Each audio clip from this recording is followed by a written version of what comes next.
your name. Is that the record button? Yeah.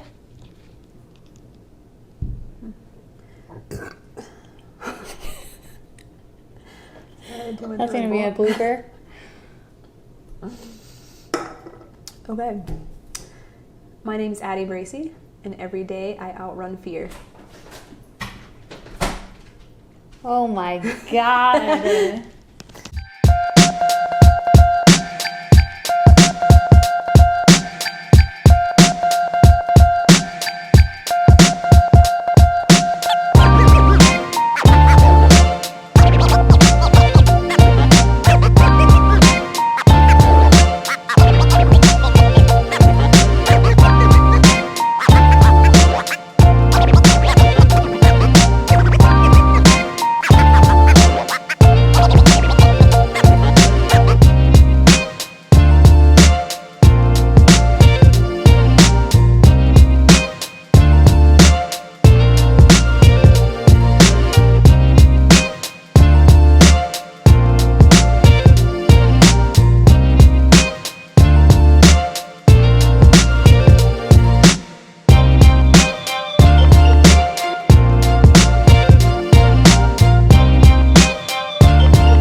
So I started doing ultras about a year and a half ago. Why'd that sound so weird? A year and a half ago. Yeah, that's what it is. So about a year and a half. Why does it sound so weird? It doesn't. It's a year and a half. Okay. So about a year and a half ago. What? Okay. Last February, I started doing ultras, and Western States was like immediately on my radar. And I briefly considered like trying to qualify last year, but was kind of apprehensive about it being my first 100, just like the scale that it is and how competitive it is and how difficult 100 it is to get right. So last year after doing Leadville, I was like, I really want to do Western. I just heard so much about it and the hype and the community and just the history behind it was really appealing to me. So I decided probably even before the first of the year to try and get a golden ticket so that I could be there and be part of such an awesome weekend.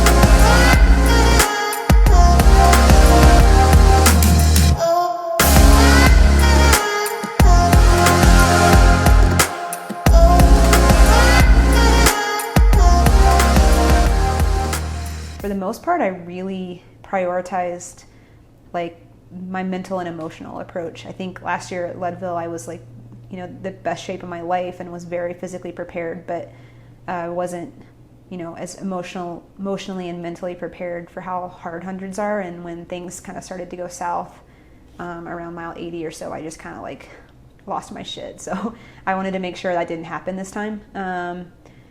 And I think I succeeded with that. I think, stuff did come up and I kind of handled it really well, but I think I was almost too focused on that and didn't run the race that I had prepared to, and kind of didn't run my own race, and kind of let things get away from me a little bit in terms of being in the mix. So that's knowledge I'll take into next year, and I'm excited to get back there with already having a Western States experience under my belt and see if I can do it better.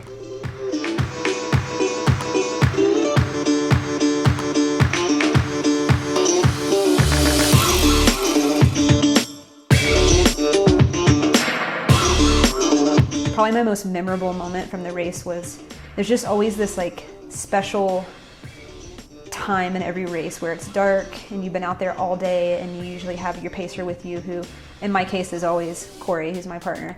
And we always have some kind of like epic moment, at least every time she's paced me. And we were crossing No Hands Bridge, and it was just like so magical. It was so dark and quiet, and just the way the lights were strung across the bridge, and it was just like this really special moment to be, you know, at your lowest point kind of, and just be suffering more than you've ever suffered, but have, you know, the person that cares about you the most in the world like right there next to you. It's just, there's nothing else like it.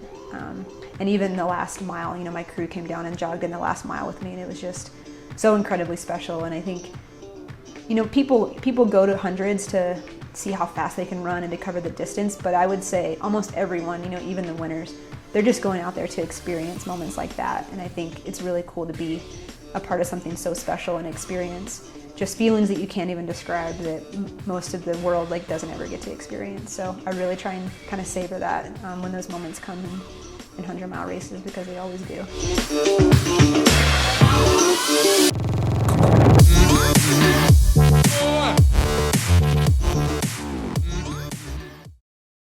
I mean, running 100 miles is scary, and I think it's easy to get caught up in like all the things that can go wrong, but there's a lot of things in life that are scary, and coming out was terrifying, and moving to Colorado when I didn't know anybody was terrifying, and going back to school at 30 years old was terrifying. So I think just because something feels unknown, or it feels like you're not sure how things are going to turn out, it, to me, just isn't a reason not to do it. So even though I'm afraid of some things, I, you know, every day decide to do it anyway.